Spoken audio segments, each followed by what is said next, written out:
Good evening, America, and welcome to your Monday edition of Just the News, No Noise. I'm your host, John Solomon, reporting to you as always from Washington, D.C. My co-host, Amanda Head, she's taking a much-deserved day off. She'll be back tomorrow. Don't worry, we'll have her back on. But we've got a great show for you today. A lot of extraordinary monster news really occurred this weekend, starting with the death of Iran's president in a helicopter crash. That has shook up an already tense Mideast. Today, believe it or not, the Biden administration expressed condolences to Iran for the loss of its leader, a leader who is blamed for more than 30,000 executions over the last 4 decades. A lot of people up in arms about that. We're going to ask our first guest about that, Congressman Glenn Grothman, who has been on top of so many of the developments, particularly the insecurity at our border and how it's moving towards our military bases. We'll be getting to that in a second. Meanwhile, also on the world stage, the International Criminal Court, an entity that Donald Trump and many Republicans have been fighting for years.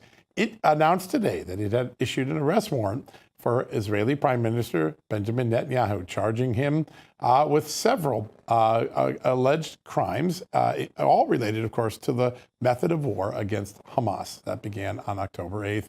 A lot of people very concerned about not only that indictment, but the precedent it sets for future cases against American soldiers, against American leaders, future American presidents. We'll be sure to be asking all of our guests about that.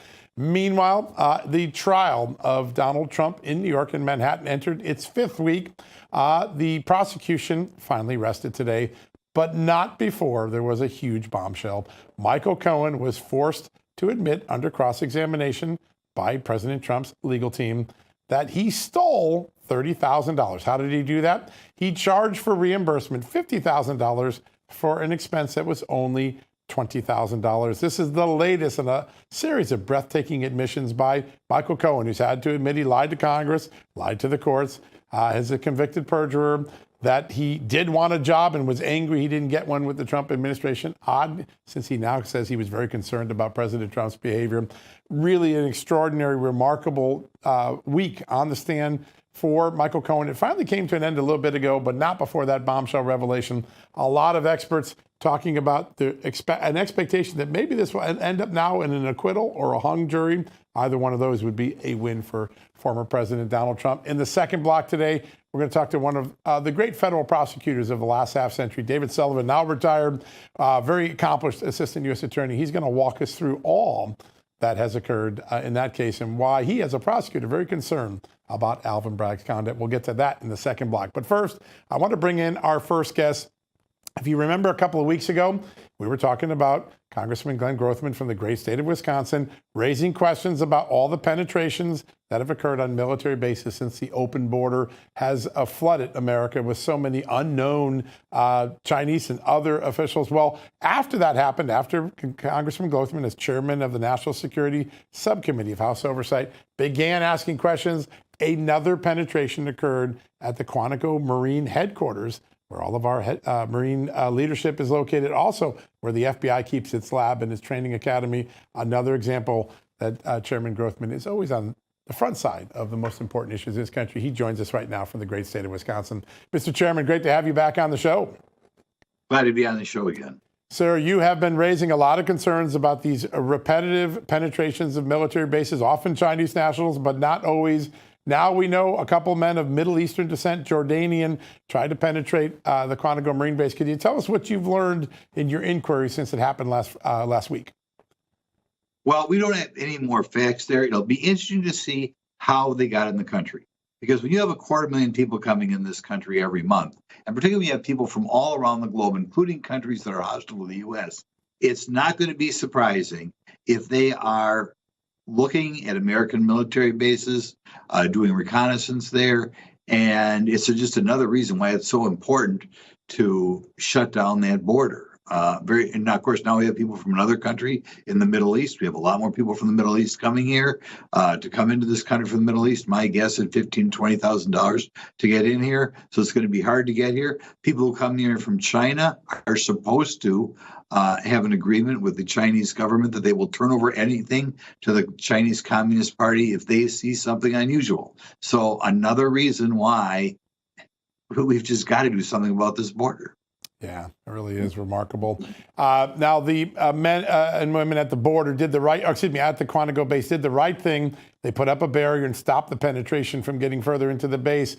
But there's a lot of concern that the leadership of the military maybe isn't on top of the ball as they used to be. You've got a new letter out today raising new concerns, and I think a hearing upcoming on the impact of DEI on the military, on wokeness in the military. Very important moment. Tell us a little bit about it.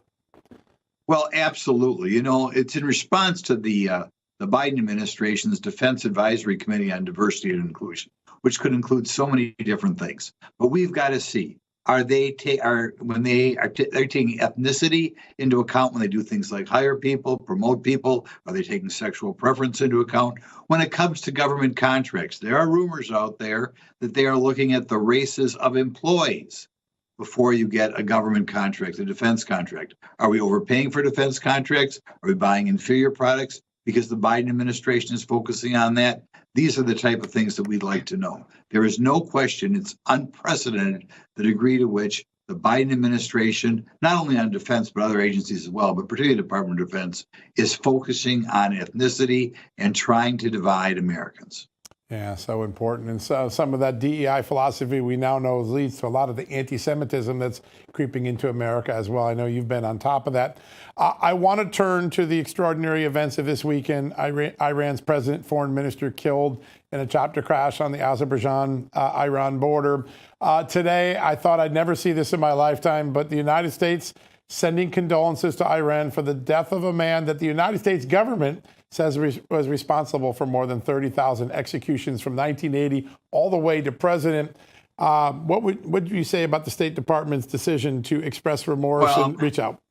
You're sending the message that this guy was some sort of great hero. It's something that's not going to be lost on the rest of the world, what the United States thought of this guy. And one more time, sending the wrong message. Yeah, that's exactly it. Sir, another big thing happened today. The International Criminal Court issued an arrest warrant for Benjamin Netanyahu, charging him with crimes related to Israel's conduct of the war. A lot of conservatives have long warned about the ICC. How concerned are you by today's development? Well, it's the typical anti-Semitism from the international type organizations. I think they ought to have a look at historically what happens when a country invades another country and hides among its civilians. Let's look at World War II. Let's look at Dresden. Let's look at Tokyo. Let's see what happened when the United States was bombing there. Israel has been so careful to keep down the number of injuries, the number of people who die in this. And like I said, they are responding to an attack that was initiated by Hamas. They are responding to a situation in which the Hamas militants are hiding amongst the civilian population. What exactly do you think Israel is supposed to do when they are attacked by missiles coming out from areas in which the civilians are there? They don't really have an option. Is that sometimes some civilians are going to be hit. But I think the national news media would do a better job if they would provide some historical comparison and say how many people died in 1 or 2 days in Dresden, in Germany during World War II, how many people died, not just in the nuclear attacks on Japan, but in Tokyo. I mean, it just dwarfed the number of people who are dying in Gaza. Yeah. And do you have any doubt in your mind that Hamas is using civilians as shields to sort of create this scenario for the ICC? Well, right. Where are they? Where are they hiding? You know, if they want to have a fair war, you come out in the open, you have a fair war. Right. You don't hide in buildings that you know or put tunnels underneath buildings that you know are going to be filled with civilians. So I think it's fairly obvious, isn't it, that Hamas wants some of their civilians killed so that then they can try to blame Israel for doing this horrible thing. And Israel doesn't have a choice in the matter. I mean, they had 1,000 people killed, over 1,000 people in the most brutal way possible. You cannot let Hamas do this again. So they've got to push them back, right? You can't expect Israel to just say, well, we don't care. We'll let these guys, go back in their tunnels. And if those tunnels are under hospitals, they're under schools, we don't care. Israel can't do that. We have to make sure that Hamas does not bounce back a year from now, 2 years from now, 5 years from now, and start attacking Israelis again. Yeah, so important. So a lot of people, ICC has tried once before to bring charges against U.S. soldiers. A lot of people worried this new indictment would set a precedent of going after future presidents. Right. Absolutely, by the way. And this is, we're maybe going to talk about the WHO later, but this is another example why the United States should not give any deference to these international organizations. These international organizations are filled up majority of dictatorships, crooked dictatorships, anti-Western dictatorships, and then they grab the moral high ground and say, "Oh, look at us here. We represent the International Criminal Court. We represent the WHO, and we're more high-minded than other countries," which is ridiculous. These are horrible organizations, and are why Americans ought to reject any of these one-world government type of politicians. Yeah. There could be an opportunity when Congress gets back from the Memorial Day recess to possibly do some sort of censure or take some sort of vote against the ICC to send a message about what it is. Do you think there's enough support in the House Republicans to perhaps carry that out? I will be very disappointed if there's not. You always have some Republicans who are a little bit squishy on this, Yep. But I cannot imagine why any Republican under any circumstances would feel they have to give any sort of deference to the International Criminal Court. Yeah, that's interesting. We'll see what I bet you some Democrats may cross over too after today's events.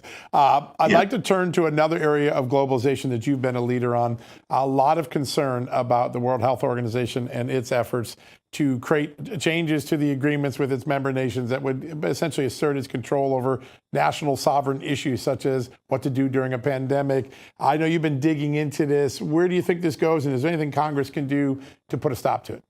Well, we ought to get out of the WHO altogether. That's obvious. We do not want any future American administration, like the Biden administration, to say because the WHO is doing something, recommending certain vaccines, recommending certain treatments, that we therefore have any obligation whatsoever to go along with that sort of thing. And of course, I think international organizations like the WHO, they, just like our own government, may be disproportionately influenced by groups that have a profit motive, pharmaceutical industries, that sort of thing. But it's important that we make it clear we are not part of the WHO. We should not be part of the WHO, and we sure are not going to accept recommendations on how we should be treated or how we should deal with future pandemics by some international organization made up by people who have no respect for the freedoms which we take for granted.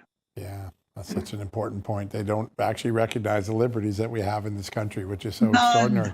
Yeah. Look at how bad the Biden administration was. Can you imagine what an organization led by, European or third world countries would be like? Yeah, no, it's a real issue. So well put. Sir, I want to turn to the border. You are one of the most articulate voices here. You've done so much work on the National Security Subcommittee to highlight that. The Biden administration is trying to pretend that the numbers are going down, but all they've done is move the numbers out to either the CBP1 app or the parole. The numbers are really at 250,000 no matter what. Does the American people see through this fake number counting? I hope they do. We recently had the numbers for April. And of course, it varies from time of year to time of year. But one more time, we hit the all-time record for the month. Yeah. And you're right. We hit the all-time record for April before you take into account the fact that people were being paroled coming from countries like Cuba or Haiti, and they aren't counted in the numbers of people coming across the southeast border. So or southwest border. So we keep getting all-time records of people coming here. And that's the takeaway from the American public. Let's not forget, even before COVID, under President Trump, maybe 5,000, maybe 8,000, maybe 10,000 people crossing the southern border. Now, even if you don't take into account the parolees, 250,000. I think in December we had 370,000 in 1 month. So you're going up 25 times the number of people we saw under President Trump. I mean, talk about a recipe for losing the country. And let's not forget, I was thinking this morning, we frequently forget about her. Kamala Harris was the one who was supposed to be in charge of this. We haven't heard her forever. I don't know if somebody should ask Joe. Right. Somebody should ask Joe Biden, by the way, you want to remove her from that position? Yeah, that is a question. Well, we may ask that soon. We're going to be at a couple of her press conferences. Mr. Chairman, great to have you on the show. We always enjoy when you bring your wisdom here. All right, folks, we're going to take a quick commercial break. David X. Sullivan, one of the great prosecutors, going to go over everything that happened in the trial today with President Trump.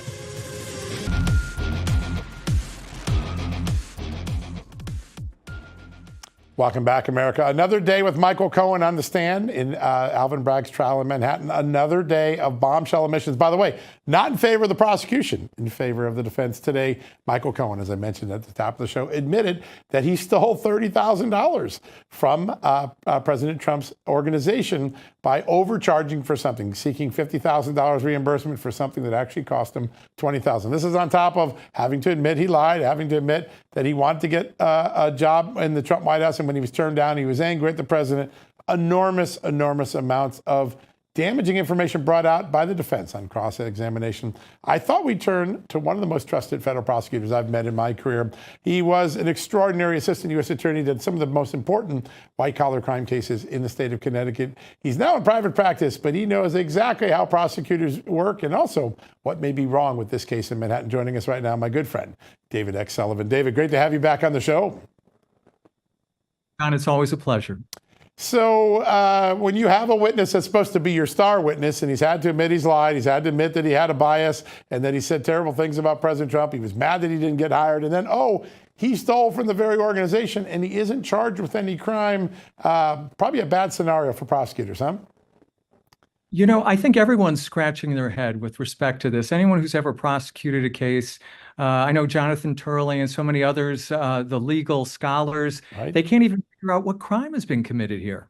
It's crazy. Yeah, no, it really is. And you tried many cases. You've looked into the eyes of jurors. If the jurors are in the process of seeing these sort of twists and turns where it seems like the guy that's the star witness is actually the guy that did the crime, did the lying, what's probably going through jurors' minds right now? You know, that's a very interesting question. You know, I'm just not very comfortable with juries that have been seated in Manhattan. I think it is one of the most highly populated registered Democrat areas in the country. I only hope that they recognize the important duties they have as jurors to be fair and impartial during this process. I think Hope Hicks really started to eat away at the state's case a week ago, when she started to describe Michael Cohen, the fixer, self-described fixer, who was actually the one that was breaking things. And his testimony has been abysmal. He is a tax felon. He is a liar to Congress. He has made false statements to financial institutions, and now we know he's a thief. And if this is your star witness, you really don't have a case. This case should not have been brought. That's why the FEC passed on this case. The Southern District of New York, the U.S. Attorney's Office, again declined. And of course, the Department of Justice said no thanks. But Alvin Bragg, who campaigned for his job as Manhattan DA, said he would get Trump, much like the Attorney General for the state of New York, Letitia James. And true to his word, he has brought a terrible case. Yeah, I think a lot of people now that look at this say, my God, I can't believe we're going through this process. And what are those jurors thinking? But I guess we'll find out soon enough. You mentioned Hope Hicks, and I think that was the beginning of the prosecution case starting to fall apart. There was a moment where she says, President Trump really made this hush money payment, which, by the way, hush money is not illegal. The NDAs and hush money occurs all the time, because he was worried about his wife. The whole case was rested on the idea that this was to prevent this information from coming out during the election. The fact that one of the prosecution's own witness said, no, the theory of the case is wrong, that's got to sit pretty heavy with the jury, no? You know, you hope that resonates with this jury. They've been listening to evidence for 4 weeks. And, at this point, I think that if the government has rested, really there should be a motion for directed verdict. I am not up to the minute with that case at this time, but in federal court, that would be motion for judgment of acquittal as a matter of law, meaning that the government just failed to meet its burden to sustain or demonstrate that there's enough evidence to even give it to a jury. And I think that it's extremely problematic here, and I think Judge Marchand should strongly consider such a motion. I think this case has been problematic since opening statements when the state said that Donald Trump had committed violations of federal election laws, and he's never been charged for any such things. I think this case was damaged immediately, even before they started evidence. Yeah, that's a great point. And waiting in the wings potentially is a man who testified before Congress last week, Bob Costello, former lawyer for Michael Cohen, who said everything Michael Cohen is saying on the stand, he told us the opposite when we were his lawyers. Just amazing twists and turns in this case from top to bottom. I want to talk about something a little bit bigger, because I think people are going to step back from this trial and say, this doesn't feel like American jurisprudence. You have taken the practice of law so seriously. You did it with such great accomplishment as a federal prosecutor. You do it now as a defense lawyer. I think the weaponization subcommittee in Congress are struggling to come up with, all right, we've highlighted the problem. What are the fixes? I know you've spent a lot of time thinking about how we can restore Americans' trust in the system. What do you think are some of the prescriptions for restoring that trust? Well, like so many things, we have to remove politics from the law. And yes, a lot of these positions, these are elected officials in Manhattan. And Bragg ran against, I believe, 4 other people for the Democrat nomination. And the biggest, flag in his campaign was he was going to get Donald Trump. That's not the way a prosecutor should approach their job, which is outcome determinative.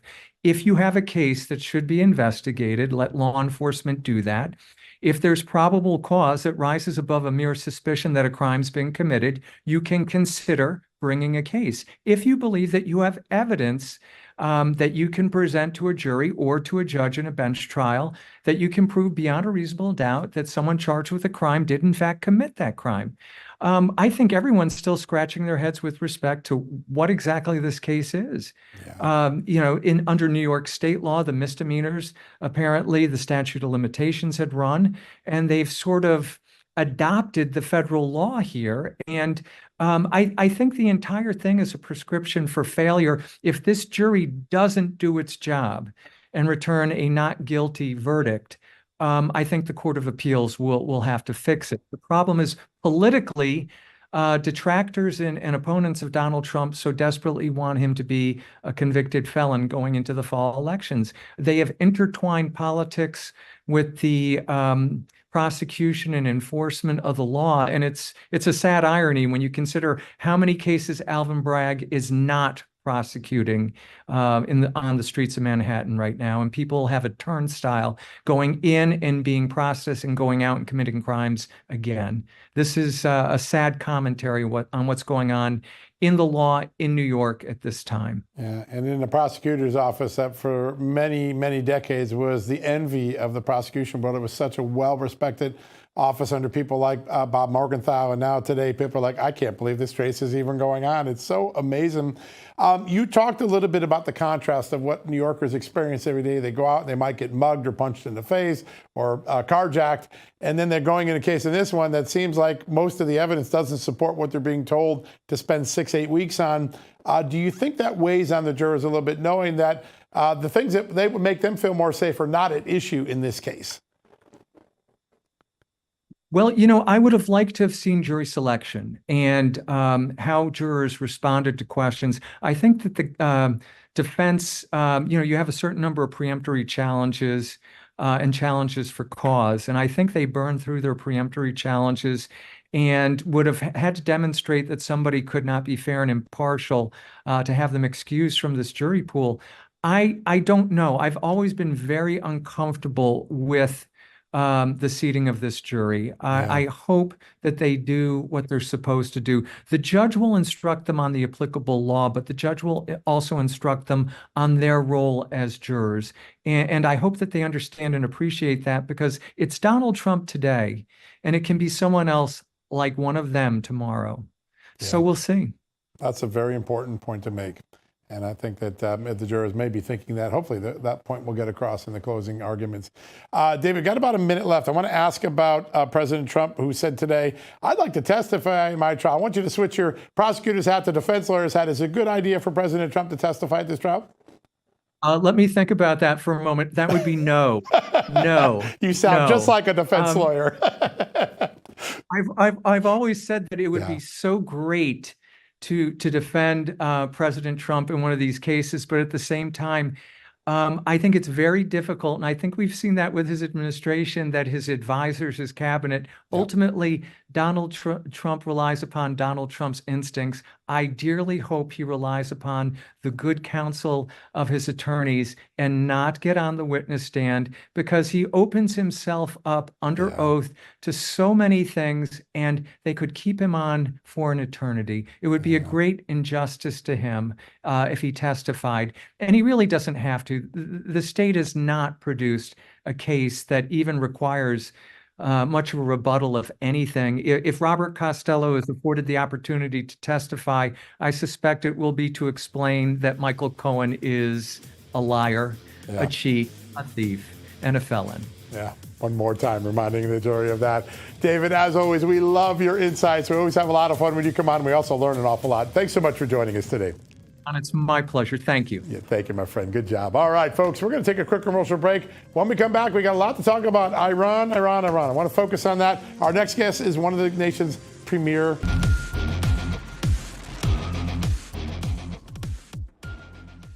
Welcome back, America. A little breaking news I'd like to cut in with here. If you've been reading Just the News, you've seen all of the congressional investigations about the toxic culture at the FDIC, one of America's most important banking institutions. Just a few minutes ago, the White House announced that Martin Greenberg, the FDIC chairman, will be stepping down. He's been blamed for not addressing the toxic work culture that's there. Some really dramatic testimony in the last few weeks. But today, it claimed ahead. FDIC Chairman Martin Greenberg stepping down, according to the Biden White House.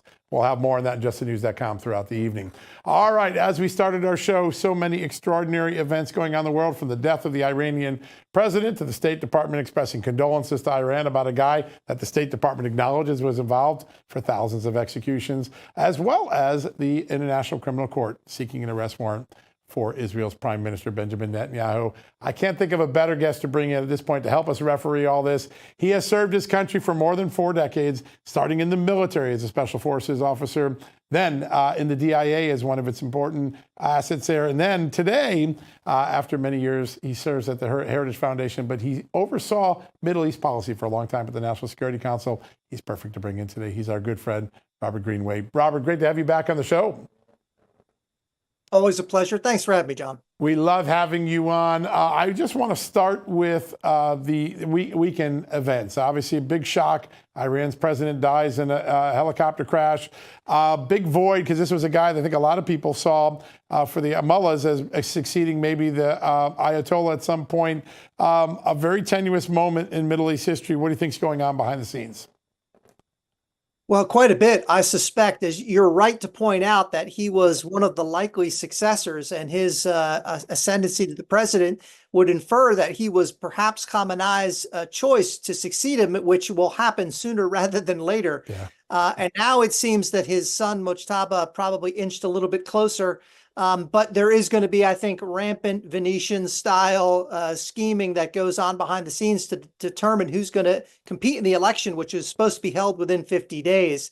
It has shuffled the deck, but it's important to note that there's no fundamental change in Iran's policy, domestically or internationally, because the man behind all of it remains the supreme leader. Yeah, that's a great point. Yeah, everyone else down from him is just a shadow representing him. Robert, I want to talk a little bit about the State Department. I mean, it is well documented since the 1980s that President Raisi, before his death, enormous human rights abuses, tens of thousands of executions at his hand or at his direction. And yet today, the State Department expressed condolences as though this was a guy worthy of some sort of sorrow. Tell us a little bit about why the State Department would do that, what message it might send to the rest of the world. It is shocking on a number of different levels. And look, they're not alone. NATO offered condolences to the people that are providing missiles and drones to kill Ukrainians and threaten Europe. And they're not alone either. So the United Nations, probably not a surprise, offered condolences, had a moment of silence. The chaplain in the Senate, in the U.S. Senate, actually offered a prayer and a moment of silence for him, apparently, as well. So a lot of strange observations for someone that is implicated expressly in the death of over 4,000 Iranians. And let's be clear here. What he did in his former capacity as Minister of Justice is make sedition against the state, verbal demonstrations and statements, a lethal, a capital offense. And beyond that, he managed to apply it to over 4,000 individuals during his tenure, which endeared him to the supreme leader, demonstrated his loyalty, and certainly contributed to him becoming president. And all of this we recognize by offering condolences to him and the world's leading state sponsor of terrorism. And to be clear, in the Trump administration in 2019, we designated him for his violations. We did not offer condolences. And Abdullahian, the foreign minister, was also killed in the same crash, is a member of the foreign terrorist organization, so designated by the United States, Islamic Revolutionary Guard Corps, who has the blood of at least 600 Americans in Iraq between 2003 and 2011 on his hands. How we would offer condolences for these two individuals is beyond me. Yeah, it is a shocker. I literally didn't believe it when it first crossed my desk. I thought it was an Onion headline, but it wasn't. Robert, I want to turn to the International Criminal Court, something that I know the National Security Council spent a lot of time looking at when you were on it. A lot of concerns over the years that this ICC would be weaponized. The U.S. isn't a member, doesn't support it. But today they go ahead and issue an arrest warrant for Benjamin Netanyahu. Oh, and they throw in a Hamas one that they could have done months ago. How dangerous is this moment, and what should the appropriate response be from Congress and from President Trump as the opposition leader to Joe Biden? So on its face, it has very little impact, the launch of an investigation. And it's not just Prime Minister Netanyahu, it's also the Minister of Defense, Yoav Gallant. Right. Both of them will now be investigated. Ultimately, if the investigation results in an arrest warrant, it would only be applicable in member states. So the United States and Israel, neither of which are party to the Rome Agreement that established the International Criminal Court.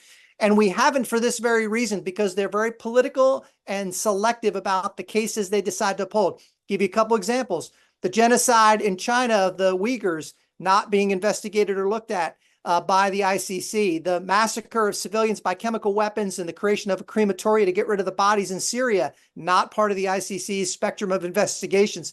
So they're incredibly selective about what they choose. It's always political. It's always subversive. But to your question, it won't have direct impact until members of the Israeli government that have been investigated result in an indictment. It could impact their travel.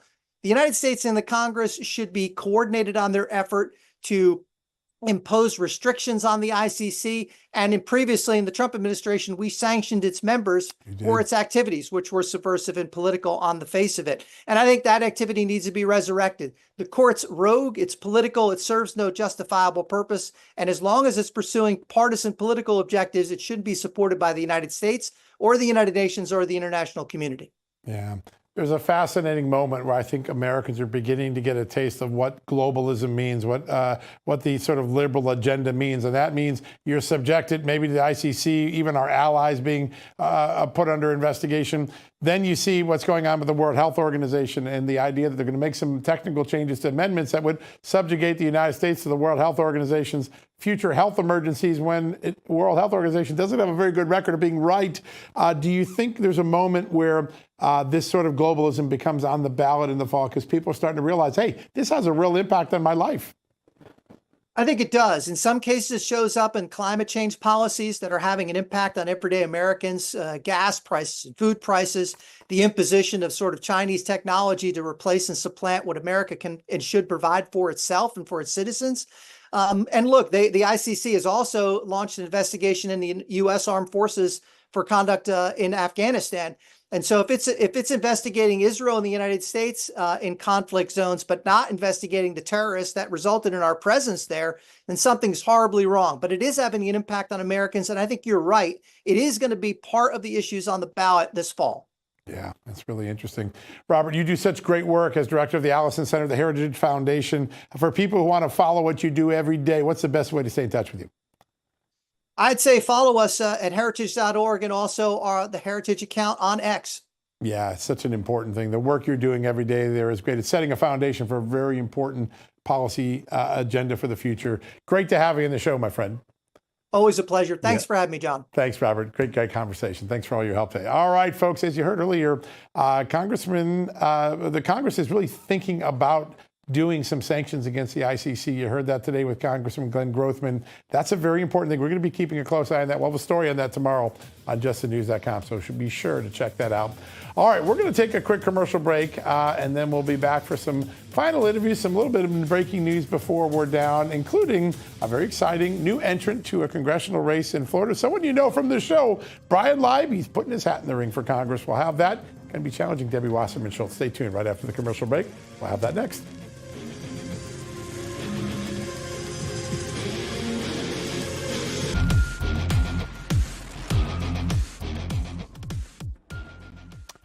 Welcome back, America. If you've been reading Just the News, you already know this, right? The NIH has admitted that American taxpayer dollars went to China's Wuhan lab to fund gain-of-function research. Remember, that's something Dr. Anthony Fauci once said never happened. It did. They're now even penalizing one of the contractors or subcontractors that were involved in that. This is just the latest in a string of questions that are beginning to be answered around the COVID-19 pandemic. We're getting the truth finally about things we originally were lied to about. You know about it from vaccines to therapeutics. And now we have to worry because the bird flu is on the horizon. Are we going to get the right response from our government? A lot of people have questions about that. Well, our next guest is on the forefront of creating a new era of medicine, one where patients are empowered and doctors are empowered and big bureaucrats, well, maybe they get out of the way a little bit. He is the CEO of the wellness company, our good friend, Peter Gillooly. Peter, good to have you on. Thanks for having me, John. First off, I want to thank you for the partnership. This is a great sponsored segment. You do such amazing work. I want to start with how much this official story in Washington has changed. Last week, NIH Principal Deputy Director Lawrence Tabak came clean on the fact that, yeah, they were doing gain of function at the NIH at that lab in Wuhan. Wow, what a shocker considering we were told once that was a conspiracy theory. Pretty shocking moments, huh? Yeah, it's amazing how many conspiracy theories over the last few years have become true, John. And I think we're starting to see a little choreography about the bird flu here from recent admissions by the FDA commissioner himself on Capitol Hill. Yeah, there's a lot to be worried about. There is a push now for the government to reassert itself on many public health issues, whether it's the World Health Organization's amendments that are coming up in the next couple of weeks to how people are starting to prepare for the bird flu, and the CDC, other folks going out to states now, not always getting a warm reception after what happened in the last pandemic. Talk a little bit about how your company is beginning to create trust in the public that has been lacking for those public health institutions. You're going in and making telehealth medicine, empowering Americans to make their own choices. Why is that important right now? Yeah, John, I think it is Americans' personal responsibility now to take their healthcare into their own hands. We've seen so many betrayals, lies, and abandonments by the healthcare system that was supposed to be putting us, the citizens, first, when in reality it was putting big pharmaceutical companies, big insurance companies, the hospitals, and the government ahead of everyone else's interest during COVID. So we at the Wellness Company have really worked our tails off over the last few years to develop a whole line of solutions to protect people from everything from the next pandemic to ordinary health concerns that you might experience on a day-to-day basis, like tick bites over the summer. And that's really what we're all about at the Wellness Company. You know, a couple of years ago, I never would have imagined what I've experienced really in the last 2 years. I will call my doctor, who I've known for ages, and say, I'm not feeling well. I need to get in how about 3 days from now? Like 3 days from now, I'm sick now. Went to the drugstore for medicine I've been prescribed for years, a therapeutic regular medicine, 4-day delay. We're out of the supply. These are real log jams in the system that didn't exist before. That's why something like the wellness company's preparedness kits are important, right? You have it on hand when you need it, not waiting for it when you need it. Yeah, John, the number one thing any American can do when they get sick is to intervene early. And to your point, waiting 3 days is just not acceptable anymore. I mean, you could be lied out in bed for a week or worse if you don't take immediate action when you feel sick. We've really pioneered the category of medical emergency kits where we prophylactically prescribe key life-saving medications like ivermectin, hydroxychloroquine, Z-Pak, amoxicillin, Tamiflu, which has been shown to be effective against influenza type A, which is the H5N1 bird flu. We believe it is a God-given right for all Americans to have these in their medicine cabinet because at this point, we can't trust anybody else to put our health first.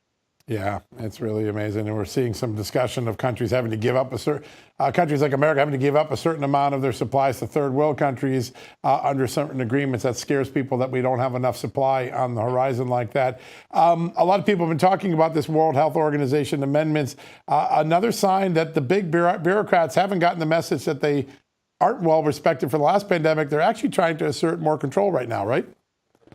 Yeah, absolutely. So this was choreographed in Davos a few months ago, and the vote's coming up for the WHO's global pandemic treaty, which effectively allows the WHO to dictate how countries around the world respond to the pandemic. And like any good communist policy, there are DEI clauses installed, which basically will require rich countries to then sacrifice some of their medication and healthcare resources to poorer countries. And it's going to leave us with a short end of the stick.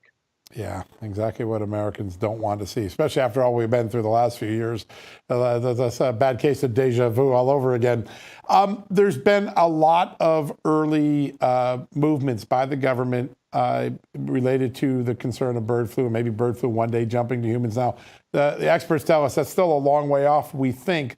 But there's a lot of things like a lot of slaughters of cows. There's some discussion of vaccinating farm animals downstream from humans.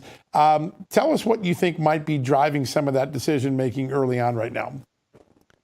Yeah, I mean, the globalist agenda, John, when it comes to consuming meat products has been not a secret for a long time. I mean, they all want us to eat bugs. At the root of the matter here, starting 2 years ago, H5N1 was modified for gain of function in Athens, Georgia, sponsored by who else but the USDA and the Chinese Academy of Sciences. Now, you just talked about the COVID coming from the lab in China. Is it possible that bird flu came from a lab in Georgia? Time will tell. But the purpose of these experiments was to create mRNA vaccines against bird flu. Now, whether those are intended for humans or animal consumptions, we don't yet know. But I really think that we need to be very careful about what's happening to our herds of cattle and our poultry supplies. Purdue and Tyson, they're not getting punished because tax dollars go to refund them for every piece of livestock that gets killed. But for the rest of us, we're punished, John, and we need to be aware of what is happening to our animals, and more importantly, if our animals are receiving these vaccines. I think that vaccine-free food is going to be the next big thing, just like we saw non-GMO-free food crop up over the last 10 years. Yeah, no doubt. We've already been through one of these. We know what this looks like when it starts to take root. We've got about a minute left. Peter, I just want to ask real quickly, anything that someone gets from the wellness company, there's a medical doctor looking at it. They're going to get training on it. They're going to get it from a certified pharmacy. There is quality control and expertise all the way through the process, right? Yeah, John, our medical emergency kits are, I'm still here. Our medical emergency kits are all prescribed by doctors who are licensed in your states. You simply fill out an intake form. A doctor calls you to confirm any questions that they may have. And our scripts are issued from our pharmacy here in Miami. It is non-animal products like you see some other websites selling some shady source of ivermectin. All of our products are made available by our own doctors. I went through the process. It is an amazing process. It's easy, but you have the sense that you're really dealing with great medical professionals, and that feels good when you're doing something like this. Peter, as always, we love the partnership with the Wellness Company. Thanks for joining us today. Thanks, John. All right, folks, if you want to take advantage, you can get a 10% discount by going to twc.health/justnews. twc.health/justnews. What a great opportunity. Go check out the preparedness kits. They're really amazing. All right, we'll take a quick commercial break. We'll be right back after these messages.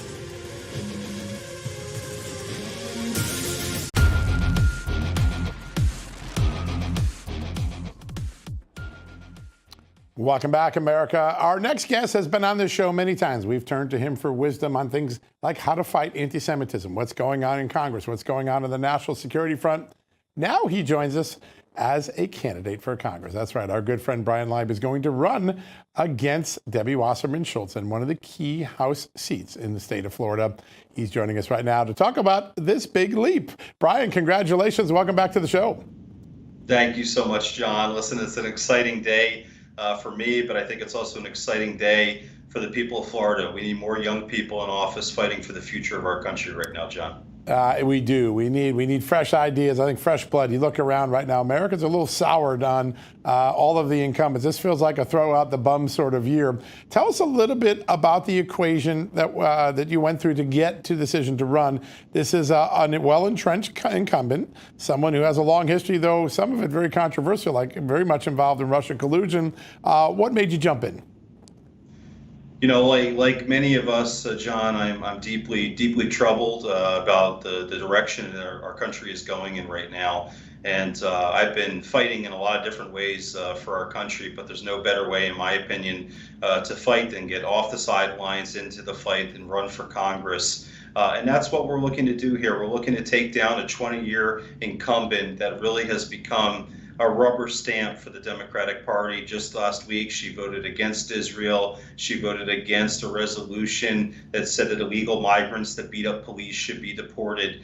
So, there's a lot of things that Debbie Wasserman Schultz is not doing well right now. But it's bigger than her, John. This is about the fighting for the future of our country. And with all due respect to so many men and women serving in Congress right now, with the average age being in the mid-60s, we need some young people with fresh ideas and new blood coming in there to shake things up and start taking us into a next generation here. And it's up for people like myself and many others, young men and women, to step up, get into the fight, to fight for the future of our country. Because listen, what's happening right now, whether it's the wide open southern border, whether it's the fentanyl that's flowing in, whether it's the runaway spending, I mean, there's so many things that we are just not doing well as a country right now. And it's time to be a disruptor and be a change agent. And that's why I'm running for Congress. Yeah, absolutely. I think America's looking for a few disruptors, something to disrupt the course that Joe Biden has sent us on. I want to talk a little bit about Israel. You mentioned Congresswoman Wasserman Schultz's vote last week. The Biden administration says, hey, we're in lockstep with Israel. I think Congresswoman Wasserman Schultz said our relationship is ironclad, but it's been anything but. You've seen in the last few days extraordinary things like the Biden administration withholding munitions that have been approved by Congress.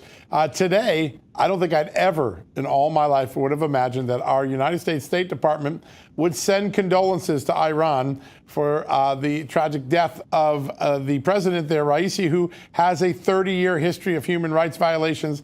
30,000 people he executed when he was a judge, more since he became president. Debbie Wasserman Schultz is going to own everything Joe Biden has done with Iran and Israel, don't you think? Yeah, I think so. And listen, Debbie is the same person that has remained silent as Joe Biden has now twice unfrozen billions of dollars to the Islamic Republic of Iran after October 7th.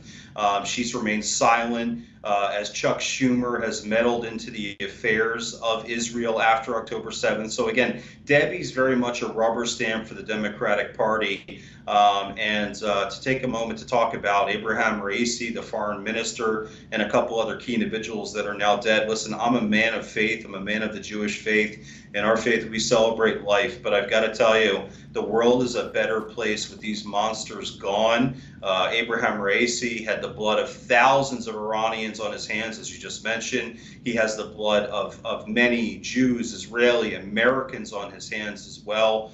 So I say good riddance to him. And maybe it's finally time, John, we've talked about this before, maybe it's finally time for the Iranian people to chart their own destiny and to, for once and for all, overthrow this regime. So we'll see what happens. But yeah, again, Debbie Wasserman Schultz, Chuck Schumer, Joe Biden, all of them, they seem to be a lot more interested in cozying up to the mullahs in Tehran than standing with our battle-tested, time-tested allies like the State of Israel, like the UAE, like Bahrain, Saudi Arabia, and many others. Yeah, it's such a remarkable moment. History is beckoning for some courage, but we don't see a lot of it on the world stage by America right now. This is a year where you're starting to see a lot of constituencies that have traditionally been in the Democratic camp are moving over, considering Donald Trump, considering the Republican Party, Hispanics, African Americans, young voters. One of those are Jewish voters who have traditionally leaned a little bit more to the Democratic side. But after all that's happened, particularly since October 7th, do you think this is a year where we see a large migration of Jewish voters from the Democratic Party to the Republican Party? A short answer is yes, and it's more than just what do I see, it's what I'm hearing. Over the last 2 weeks alone, I personally have done 10 party registration switches. Jewish Democrats are now Jewish Republicans. After 15 or 30 seconds of meeting me, they told me they want to support me. That's a small sample size, but I think that we're going to be able to replicate that by the thousands. And at the end of the day, I think that, Jewish Democrats and Jewish independents, they see the road that Joe Biden is going down when it comes to, one day they support Israel, the next day they don't. And they're just really sick and tired of it, John. I was with a 75-year-old Jewish Democrat just this past weekend asking for her vote. And she said she's going to vote for me. And I said, thank you so much. Now I have to ask you, what about President Trump? She paused for a second. She said, I've got to tell you, Brian, I really hate President Trump. And I thought that was the end of the conversation at that point. She then goes on to say, but Brian, I don't have a choice. I have to vote for President Trump in November. So you're going to see a lot of that happen throughout the U.S., John. I suspect that is going to be the case. I think it's going to be a historic election. Brian, we're going to be keeping a close eye on this race. It's one of the most watched in the country. Congratulations on entering. We're sure to have you on real soon. All right, folks. I know it feels like we just started, but an hour has flown by. We'll be back tomorrow night. Good news is Amanda will be rejoining. Until then, God bless you. You are in good hands with Grant Stinchfeld.